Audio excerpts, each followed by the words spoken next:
Daddy daddy ആ മരുന്നിന്റെ പേര് കിട്ടി. ചൊറിക്കും ചെരങ്ങിനൊക്കെ കൊടുക്കുന്ന വേപ്പിൻ പട്ട കഷായം. ഇപ്പൊ മനസ്സിലായില്ലേ? ഏയ് അതൊന്നും ആയിരിക്കില്ല. സഞ്ജീവൻ അങ്ങനൊന്നും ചെയ്യില്ല മോളെ.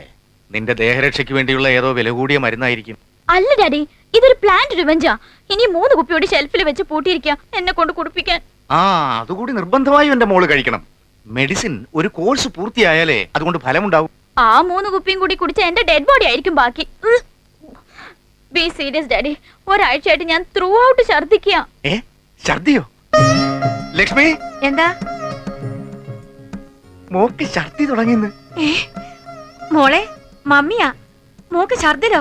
അതെ മമ്മി, ഏതോ വൃത്തിയായിട്ട് മരുന്ന് എന്ന് ഛർദിപ്പിക്കുക. പറഞ്ഞിട്ട് ഡാഡിക്ക് മനസ്സിലാവുന്നില്ല. എന്നാ മമ്മിക്ക് മനസ്സിലായി. ദൈവം എന്റെ പ്രാർത്ഥന കേട്ടു. ഇനി അങ്ങോട്ട് ശരീരം വളരെ സൂക്ഷിക്കണേ മോളെ. കുറച്ച് മരുന്ന് ലേക്കൊക്കെ വാങ്ങി മമ്മിയും ഡാഡിയും ഉടനെ അങ്ങോട്ട് വരുന്നുണ്ട്. അയ്യോ മമ്മി, ഇത് അതല്ല. ഇനി മോൾ ഒന്നും പറയണ്ട. ഇപ്പൊ അല്പം ശുണ്ഠിയൊക്കെ കൂടുന്ന ടൈമാ. മോള് ഫോൺ വെക്കടി മോളെ. പൊട്ടി പെണ്ണ, ഒന്നും അറിയില്ല. ആരും എന്റെ പ്രോബ്ലം മനസ്സിലാക്കുന്നില്ലല്ലോ. ഞാൻ മനസ്സിലാക്കുന്നുണ്ട് കുട്ടാ.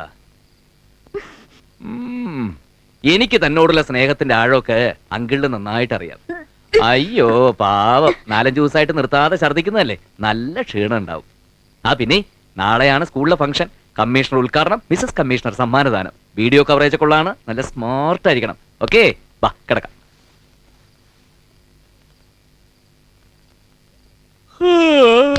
ഇങ്ങനെ കിടന്നാ ശരിയാവില്ല.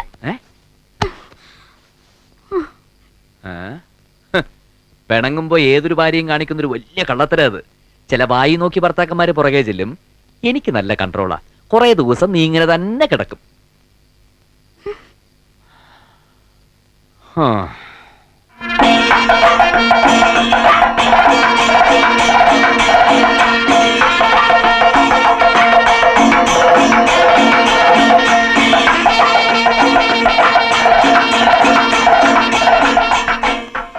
ഇരിക്കണം സാർ. യോഗം തുടങ്ങാൻ ഒരു 10 മിനിറ്റ് വൈകും. അതുവരെ അതിനെന്താ വെയിറ്റ് ചെയ്യാം. ടീച്ചർ ഒന്ന് വന്നേ. PTA പ്രസിഡന്റ് നിലയ്ക്ക് എനിക്കുള്ള ഉത്തരവാദിത്തങ്ങളൊക്കെ ഉണ്ട്. ഞാൻ സ്റ്റേജ് ഒക്കെ ഒന്ന് അറേഞ്ച് ചെയ്തിട്ട് വരാം. Sir notice. ഡ്രിങ്ക്സ് കൊടുത്തയക്കാം. വേപ്പിൻ പട്ടയായിരിക്കും. ഒരു വേപ്പിപ്പട്ട വരുത്തി വെച്ച വിനേ. ഓ മലയാളം. ഇവർക്ക് ഇതൊന്ന് ഇംഗ്ലീഷിൽ പ്രിന്റ് ചെയ്താലെന്താ, എല്ലാവർക്കും വായിക്കാലോ. ഓഹോ സുഹൃത്തെ, ഇനി പോയിട്ടേ ആ പാവം പിള്ളേരുടെ പടം എടുക്ക്. ഞങ്ങളൊരു സ്വകാര്യം പറഞ്ഞോട്ടെ. ഓടേ. പഞ്ചവാദ്യം, താലപ്പൊലി, സ്വീകരണം, കണ്ടോടി കമ്മീഷണറുടെ ഒരു വില. ഓ ഒരു ജെന്റിൽമാൻ. കമ്മീഷണറുടെ യഥാർത്ഥ മുഖം ഇവർക്ക് അറിയില്ലല്ലോ. ഒരു കാമദേവൻ ചമഞ്ഞിരിക്കുന്നു. സംശയം എന്താടി? സ്വീകരിച്ചു കൊണ്ടുവരുമ്പോ എല്ലാവരുടെയും കണ്ണ് സഞ്ജീവന്റെ മുഖത്ത് തന്നെയായിരുന്നു. അതെ, ഇത്രയും നല്ലൊരു പെണ്ണിനെ, അതും DGPയുടെ മോളെ, ഈ കോമാളിക്ക് എങ്ങനെ കിട്ടിയെന്ന അത്ഭുതം കൊണ്ടാവും. അതല്ലടി കുരങ്ങ്, ഇത്രയും സുമുഖനായ ഒരു ചെറുപ്പക്കാരന്റെ കൂടെ കണ്ണ് തട്ടാണ്ടിരിക്കാൻ വേണ്ടിയിട്ടാണോ ഇങ്ങനെ ഒരെണ്ണം എന്നാവും. മര്യാദക്ക് എന്റെ തണലില് വെയിറ്റ് ഇട്ടിരിക്കടി. ഓ അങ്ങ് ഇരുന്നേച്ചാലും മതി. ഈശ്വര പ്രാർത്ഥന പാടാമെന്ന് ഏറ്റുന്ന കുട്ടിക്ക് സുഖമില്ല. ആശുപത്രി കൊണ്ടുവരിക. അയ്യോ ഇനിയിപ്പോ എന്ത് ചെയ്യും? 9Bയിലെ നിഷ വന്നിട്ടുണ്ടോ ടീച്ചറെ? ആ കുട്ടി എത്തിയിട്ടില്ല. മീനാക്ഷി, കമ്മീഷണർ വൈഫും വെയിറ്റ് ചെയ്യാണ്. ഉടനടി യോഗം തുടങ്ങണം. കൊല്ലാപ്പായല്ലോ. ഇനി ആരെ കൊണ്ടാ പാടിക്കുന്നത്? ഈശ്വര പ്രാർത്ഥന ഇല്ലാതെ എങ്ങനെ മീറ്റിംഗ് തുടങ്ങും?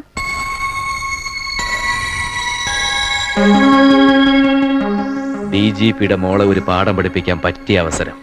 ഇവള് പാടും. ഇനിയിപ്പോ നമ്മൾ എന്ത് ചെയ്യും? ശരിയാ. എന്താ പ്രശ്നം? ഈശ്വര പ്രാർത്ഥനയുടെ കാര്യം പറയുന്നത് കേട്ടു. അല്ല, ഈശ്വര പ്രാർത്ഥന പാടാമെന്ന കുട്ടിക്ക് പെട്ടെന്നൊരു അസുഖം. മറ്റൊരു കുട്ടിയെ അല്ല, ഈശ്വര പ്രാർത്ഥന ചൊല്ലാൻ പറ്റിയ ഒരാൾ ഇവിടെ തന്നെ ഉണ്ടല്ലോ. പക്ഷെ നിങ്ങളുടെ സ്റ്റുഡന്റ് ഇല്ലാന്ന് മാത്രം. അതാരാ സർ? എന്റെ ഭാര്യ ഗീതു. അവൾക്ക് ഈ പബ്ലിക് ഫംഗ്ഷനിലൊക്കെ പാടാൻ വലിയ താല്പര്യ. അല്ല, നിങ്ങളുടെ സ്കൂൾ നിയമത്തിന് വിരുദ്ധമാണെങ്കിൽ വേണ്ട. അയ്യോ, ഞങ്ങളുടെ വിശിഷ്ട അതിഥി തന്നെ ഈശ്വര പ്രാർത്ഥന ചെല്ലുന്നത് ഞങ്ങൾക്ക് അഭിമാനമല്ലേ സാർ?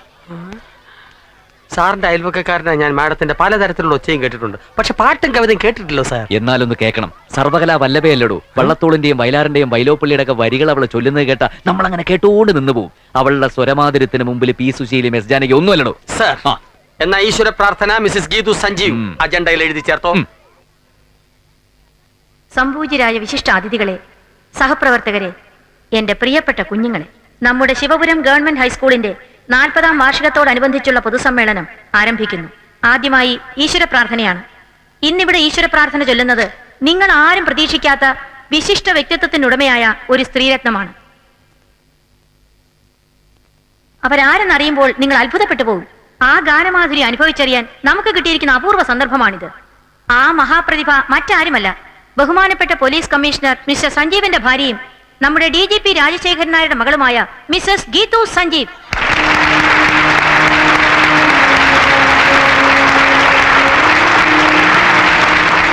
ഈശ്വര പ്രാർത്ഥനയ്ക്ക് പുറമെ ഇടയ്ക്കൊരു പാട്ടുകൂടി പാടി ഈ വേദി ധന്യമാക്കണമെന്ന് അഭ്യർത്ഥിച്ചുകൊണ്ട് മിസ്സസ് ഗീതുവിനെ ക്ഷണിച്ചുകൊള്ളുന്നു. ചെല്ലു കൂട്ടാ, അവര് ക്ഷണിച്ചല്ലേ, ധൈര്യമായിട്ട് Come on. നാണം കൊണ്ടാ. ഇതിൽ നാണിക്കാൻ എന്തിരിക്കുന്നു? Come on, please. ചെല്ല്.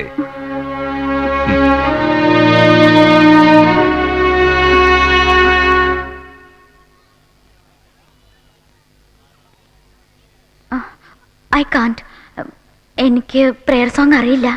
അയ്യോ, കാണാതെ അറിയില്ലായിരിക്കും. സാരില്ല, ഞാൻ എഴുതരാം. അഖിലാണ്ട മണ്ഡലം അണിയിച്ചൊരുക്കി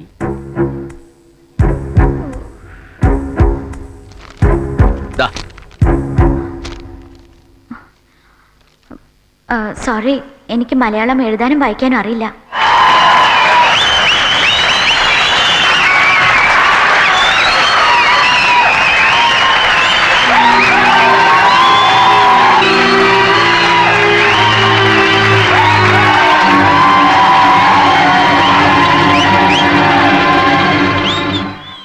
കുട്ടൻ അവിടെ പോയിരിക്കെ. അന്ന് ഇംഗ്ലീഷ് അറിയാൻ പാടില്ലാത്തതുകൊണ്ട് നീ എന്റെ സഹോദരിമാരെ കരയിച്ചതേ നിന്റെ തലതിരിഞ്ഞ 4 കൂട്ടുകാരികൾ മാത്രമേ കണ്ടുള്ളൂ. മലയാളം അറിയാൻ പാടില്ലാത്തതുകൊണ്ട് നീ കരഞ്ഞത് ആയിരക്കണക്കിന് ആളുകൾ അടി കണ്ടത്. ദൈവം ഉണ്ടാക്കി തന്നൊരു ചാൻസ് അത്. അല്ലെങ്കിൽ പിന്നെ പ്രാർത്ഥന ചൊല്ലാമെന്ന് നേരിടുന്ന കുട്ടിക്ക് അസുഖം വരാനും അത് ഞാനറിയാനും എനിക്കങ്ങനെ ഒരു ഐഡിയ തോന്നാനും കലാപരിപാടി വൻ വിജയമായിരുന്നില്ലേ? Circumstance is the villain. എന്തോ വല്ലതും പറഞ്ഞായിരുന്നോ? ആ, സാഹചര്യമാണ് ഇപ്പോഴത്തെ വില്ലൻ. അതിപ്പോ നിങ്ങളുടെ ഭാഗത്താ. നാളെ ആ പന്ത് എന്റെ കോട്ടിലും വരും. വരട്ടെ. കാമാക്ഷി, നിന്റെ മക്കളെല്ലാം ഉണ്ടോ നോക്ക്. മീനാക്ഷി, നിന്റെ കുട്ടികളെ നീ ശ്രദ്ധിച്ചോണം. അവിടെ ചെന്ന് ബഹളമൊന്നും വെക്കല്ലേ മക്കളെ.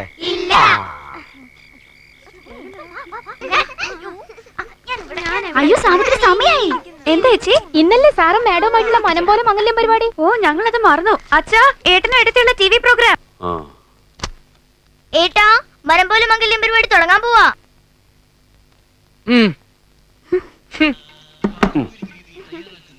മോളെ ശകലമാർ. സുപ്രിയ ടിവിയുടെ മനം പോലെ മംഗല്യം എന്ന പരിപാടിയിലേക്ക് എല്ലാ പ്രേക്ഷകർക്കും സ്വാഗതം. പരസ്പര ധാരണ, സ്നേഹം, ഇഷ്ടാനിഷ്ടങ്ങൾ എന്നീ കാര്യങ്ങളിൽ ദമ്പതിമാർക്കുള്ള ഐക്യം പരീക്ഷിച്ചറിഞ്ഞ് ഏറ്റവും മനപ്പൊരുത്തമുള്ള ദമ്പതികളെ തിരഞ്ഞെടുക്കുന്ന പരിപാടിയാണിതെന്ന് എല്ലാ പ്രേക്ഷകർക്കും അറിയാമല്ലോ. ജീവിത പങ്കാളികൾ ഈ ഷോയിൽ അവരുടെ അനുഭവങ്ങൾ പങ്കുവയ്ക്കുന്നു.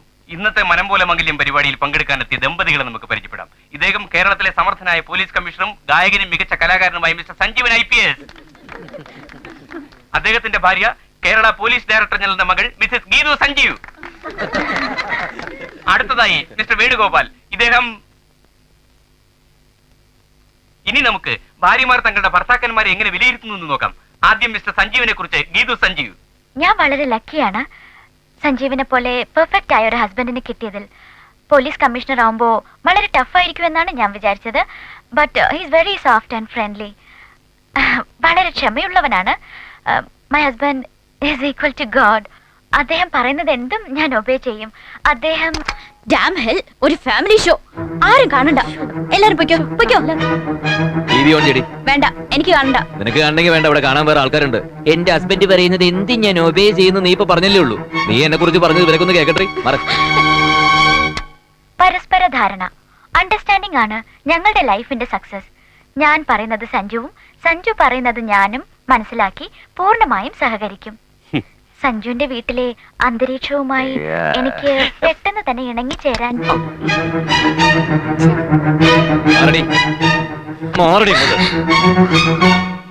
അടുത്തതായി ഭാര്യ ഒരു സിനിമയുടെ പേര് അഭിനയിച്ച് കാണിക്കുന്നു. ഭർത്താവ് അത് ഏത് സിനിമയാണെന്ന് പറയണം. ആദ്യം മിസസ് ജഗത വേണുഗോപാൽ.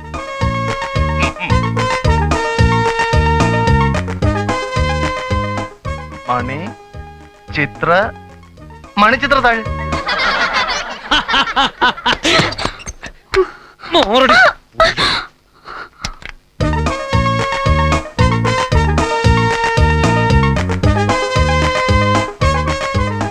ഓ, റൗഡി. ദാദാ, ചട്ടമ്പി. കല്ല്.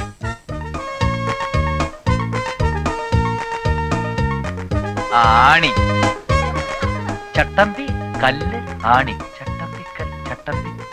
ചട്ടമ്പി കല്യാണി. എനിക്ക് ആലോചിക്കേണ്ടി വന്നില്ലടേ. DGP വളർത്തിയ അൽസേഷൻ നായാന്ന് എനിക്ക് പറയാൻ തോന്നിയത്. ടിവി കാണണ്ടെന്ന് പറഞ്ഞപ്പോ ഏയ്, മാറി അങ്ങോട്ട്. You, സഞ്ജു. മര്യാദയ്ക്ക് അവിടെ ഇരുന്ന് കണ്ടോണം. Sanju, better move. എനിക്ക് ടിവി ഓഫ് ചെയ്യണം. എടി, പോടി അങ്ങോട്ട്. Sanju, I'll become mad. മിണ്ടി പോരുത്. You bloody Shut up, you. പോടി ഇങ്ങോട്ട്. എന്താ കാണിക്കുന്നത്? Leave me. അതാണ് കേരളത്തിലെ ദാമ്പത്യ ബന്ധത്തിന്റെ പ്രത്യേകത.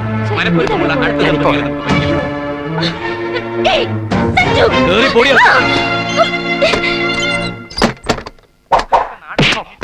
പരസ്പരം മനസ്സിലാക്കാതിരിക്കലാണ് പലപ്പോഴും ദാമ്പത്യത്തിന്റെ ഏറ്റവും വലിയ കീറാമുട്ടി.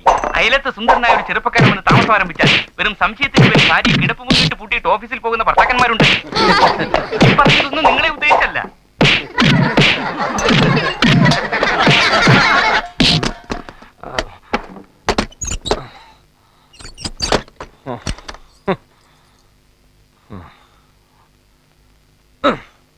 എന്ത് പറ്റി സാർ?